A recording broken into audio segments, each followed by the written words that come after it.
Hamas announced on Friday its intention to send a delegation to Cairo to discuss a potential hostages for truce agreement with Israel. This development coincided with the arrival of US CIA Director William Burns in the Egyptian capital, as reported by the Egyptian sources. Egypt, along with Qatar and the United States, has been actively mediating between Israel and Hamas, aiming to broker a ceasefire in the Gaza conflict, which escalated following Hamas's devastating attack on October 7. According to an Egyptian security source, Hamas and CIA representatives are scheduled to meet Egyptian mediators on Saturday. However, it remains unclear whether these meetings will be held separately or together. Hamas expressed its delegation's positive outlook towards the discussions after reviewing the latest truce proposal, affirming its determination to secure an agreement that meets Palestinian demands.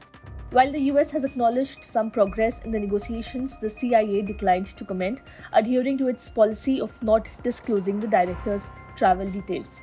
Despite ongoing talks, no decisive breakthrough has been achieved.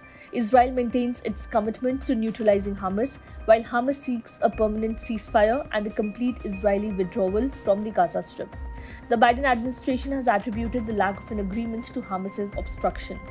Regarding the delegation's purpose, a Palestinian source revealed that it would not present Hamas' response to the current proposal, but would rather engage in further negotiations, reiterating Hamas's key condition for an agreement. These conditions primarily include an Israeli commitment to end the conflict initiated by the October 7 attack. Led by senior Hamas figure Khalil al-Hayya, the delegation also includes Zahir Jabarin and Ghazi Hamad.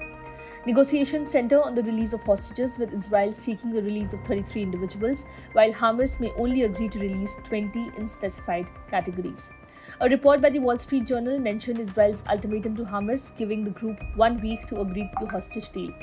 Failure to comply could lead to Israel launching its long-anticipated offensive in Rafah, Gaza's southernmost city. Prime Minister Benjamin Netanyahu has repeatedly threatened to invade Rafah in recent months, claiming the invasion was imminent.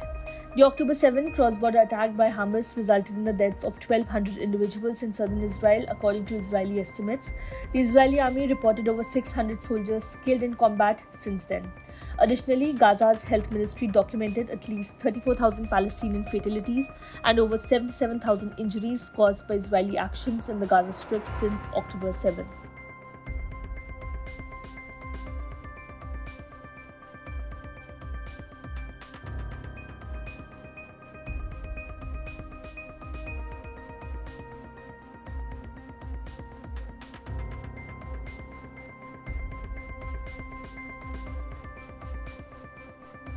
Subscribe to One India channel and never miss an update.